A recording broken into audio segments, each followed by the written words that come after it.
Walk with me. So I know you've heard the saying, a house divided cannot stand.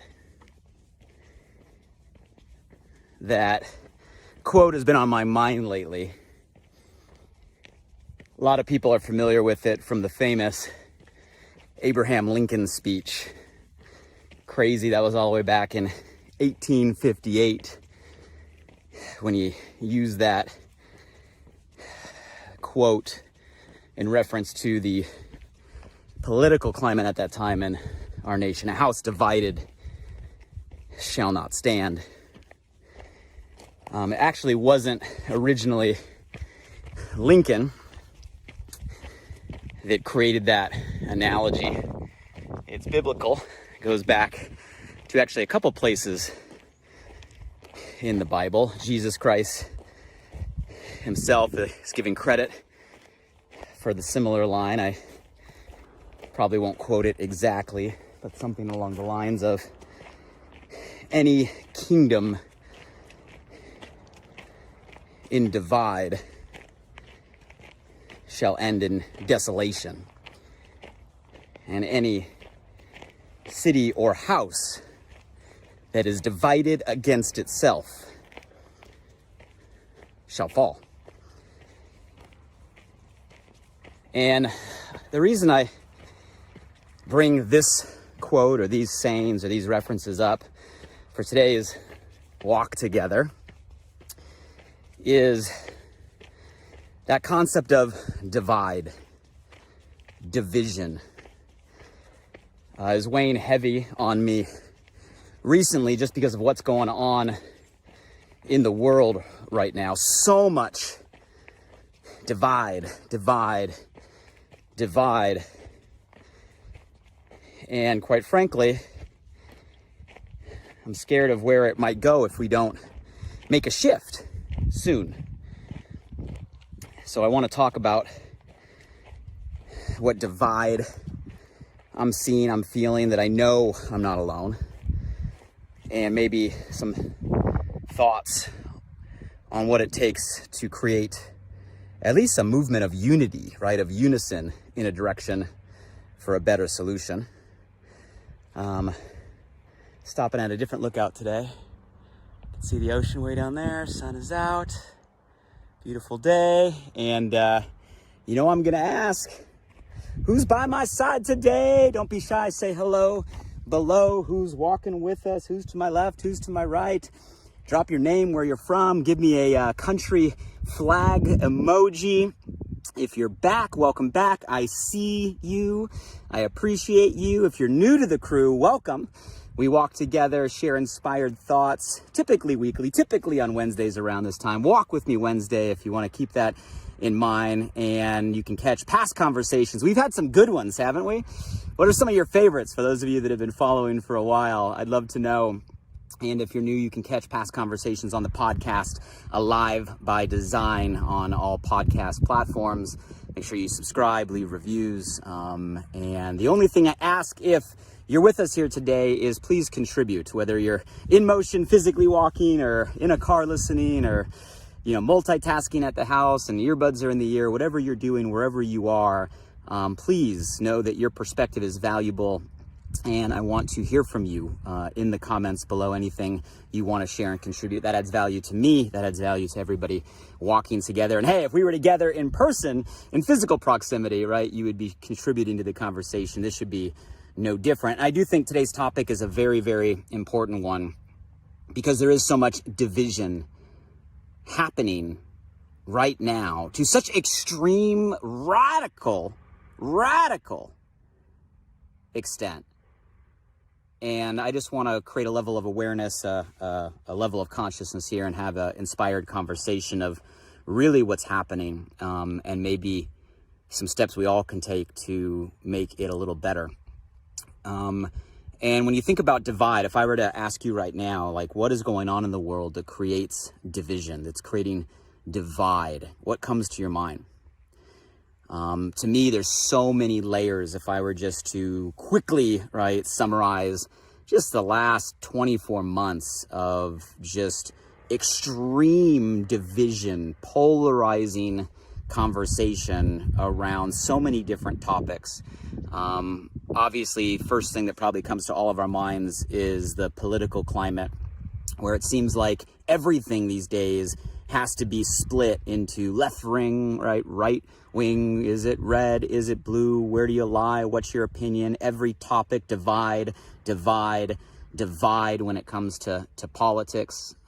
So much division, even on the racial level, right? On the color of our skin, ethnicity, which isn't new to today's times. I mean, we've fought with that for all of humankind, but it seems like over the last, couple years, just the polarization, right, is going to new levels. The emotional charge around it is going to new levels, dividing us based on, our heritage, based on the color of our skin and where our family comes from, and continuing to put us into different categories, different divisions, so much even more around our, sexual preferences, sexual identity, sexual orientation, right? There's been huge surges around those conversations, right, over the last 12 to 24 months, continuing to faction us, right? Continuing to divide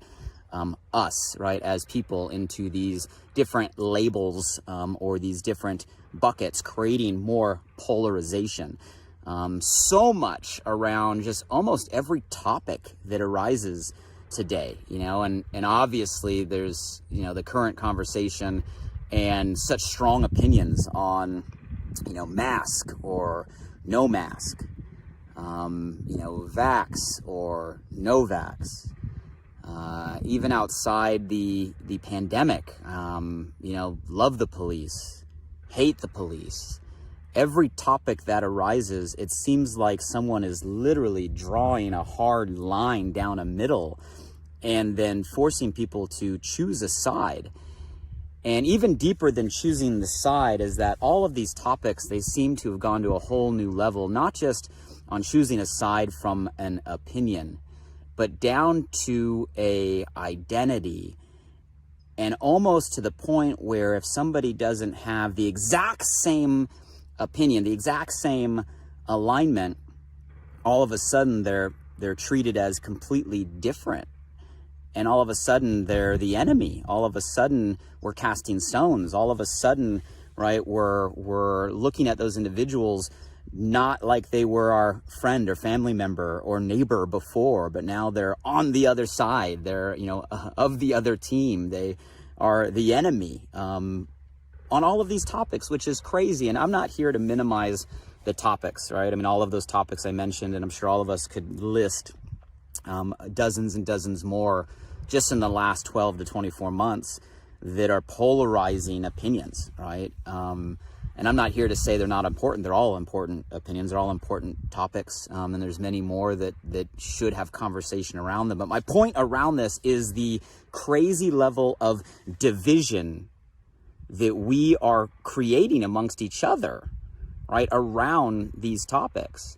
And you amplify all of these different issues times media, which today you realize media is hitting us everywhere, even right now, whether it be our social media platforms or our mainstream media channels. And it's become so apparent over the last couple years, the intention and objective behind these channels. And there's nothing wrong. It's not me casting a stone. It's just stating the facts that all of these channels that we get information from, they're owned by somebody, right? Or some corporation that is a business that has to run, that has certain objectives to grab attention, hold attention, give a narrative, change a narrative, hide a narrative. And you have to understand that that is the game that's being played. And at a level now that we are inundated with so much media all the time, unlike anywhere before, I think that is just amplifying this problem of divide, division. And now it has come to a point where it's like every single topic, it's a war, it's a fight. And it's gone from a situation or a problem to solve down to a personal level and identity level. And it's been charged now with so much just emotion, anger, rage, right? Hate, negative energy around these topics. And I know I'm dancing on lines here that may ruffle some feathers, but I hope you guys aren't misunderstanding me. I'm not minimizing the points. I'm not taking a side, so to speak. I'm just raising to all of our attention that all of this is dividing us as people into smaller and smaller and smaller groups. Are you left? Are you right? Are you red? Are you blue? Right? What's your race? Where are you from? Right? What's your last name? Where's your zip code? Where do you live? What's your economic status? What's your opinion on vax or no vax, or mask or no mask, right? Or police or no police, or this or that. And all of a sudden we're down to enough questions. There's very few people you're going to find that absolutely align with 100% of your personal opinions on 100% of topics. And where does that leave us? A house divided shall not stand. Right? A kingdom that's left in divide shall always end in desolation. Where are we headed right now with the game that we're playing? And are we even aware of it? So what's been on my mind and my heart recently is just the concept of less divide, more unity, right? Less division, right? More together. And no matter what the situation is, no matter how big the problem, I think all of us will agree with this, the odds of us coming to a resolution or a solution is going to be better if we do it or approach it together. If we're constantly chopping each other's legs off, minimizing one another, right? Casting a stone, all we're doing is amplifying a problem. We are making the whole of all of us weaker and weaker and weaker and weaker. And the weaker we are, the less we can create change. The smaller the groups, the less we can rally a movement. The more that we're dividing and creating division and attacking each other down, the less we're working on a holistic solution and alignment for the future. And this can only go so far before all of a sudden, guys, we're in an even worse situation that's going to be even harder to climb out of. So at some point, enough of us have to take an opinion where we are better together. 1 + 1 = 11. All of us is always stronger than any one of us or any few of us. In order to create change and shift, it's going to take a majority. You need enough people rowing a same direction, always, in order to create lasting and impactful change. And if all we're doing is dividing, we are taking away the very thing that we need in order to create the solutions that we're looking for, which is each other.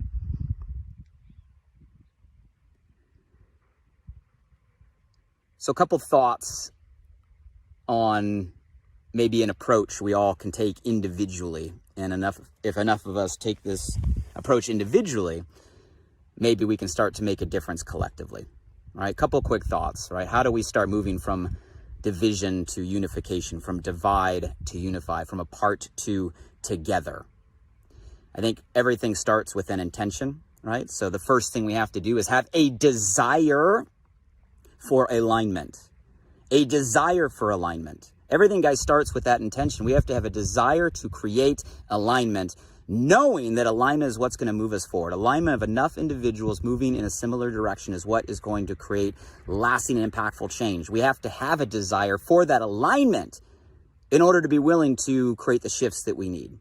So my question for all of you is, in a time where everybody is dividing, in a time where everybody is polarizing, do you have enough of a desire to move in a positive direction, to change the state, to make a difference, to create a scenario for the future that's better than the past, to create a scenario for our kids and their kids and a generation that's better than the past? Do you have enough of a desire to get to that place, to bring an intention, to be searching for alignment? Because if we don't have that intention, we're never going to find it. I think the second thing we have to realize is we have to start seeking to understand. You guys, this is kind of communication skills 101 on an individual level. If you're trying to collaborate with a person, you always want to seek to understand where they're coming from, their perspective, right? Before you start to assert your opinion. And we got to approach every scenario first with a seek to understand, which in its nature is a curiosity, right? A genuine curiosity to learn and understand a different perspective. Now, I'm not saying you have to agree with it. I'm not saying you even have to like it. But I am saying that there's a benefit always from seeking to understand it.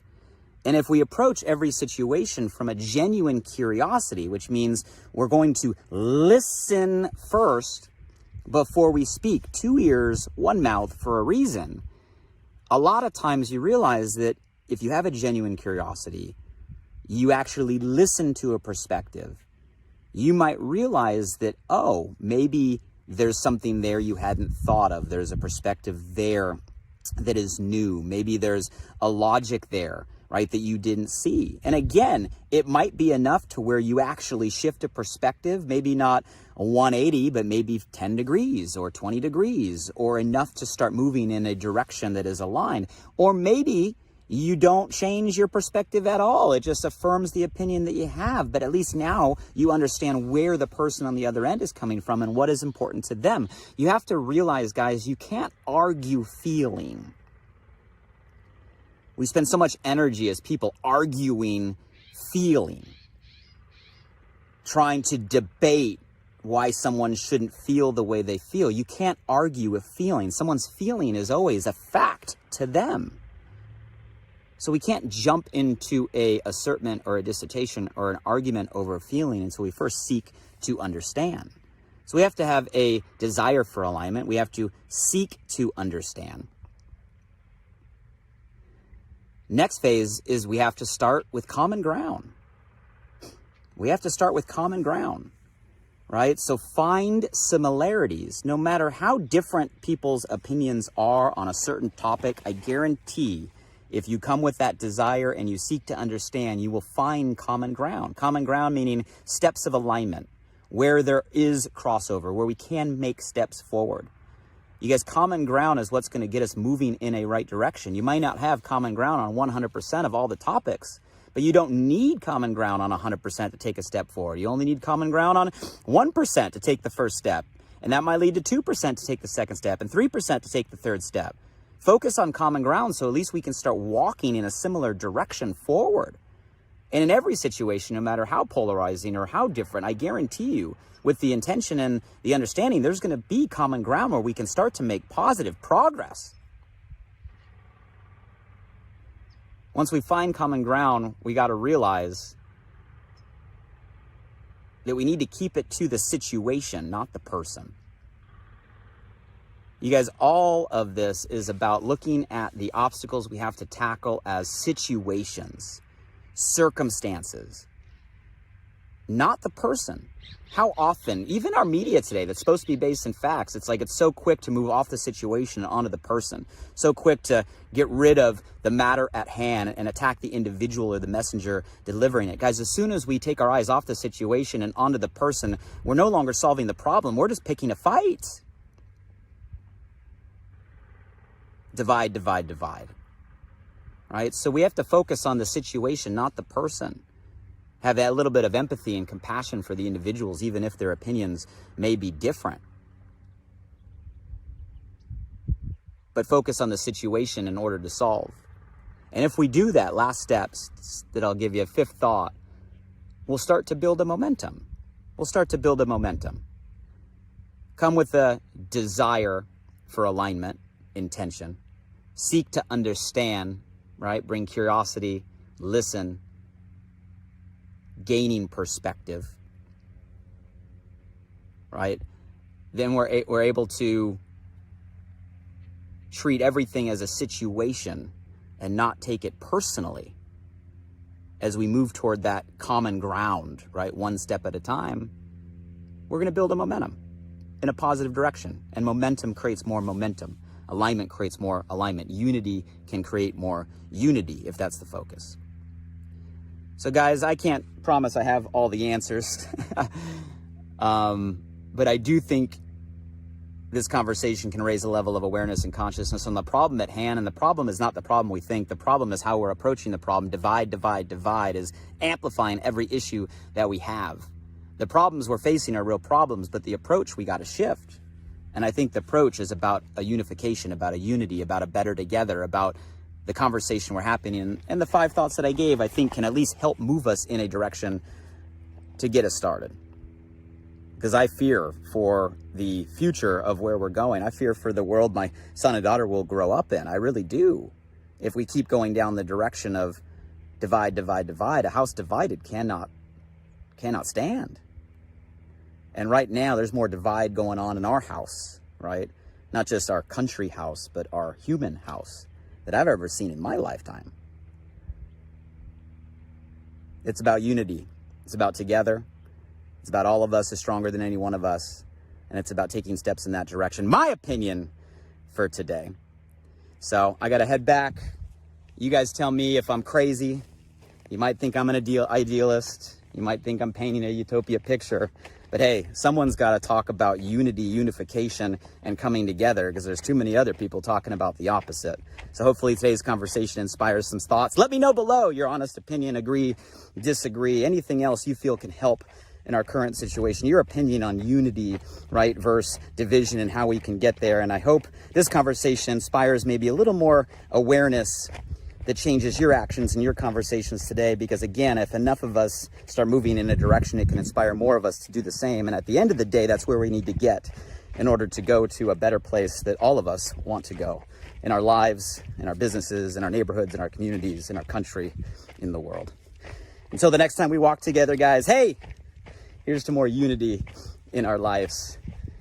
And look forward to reading the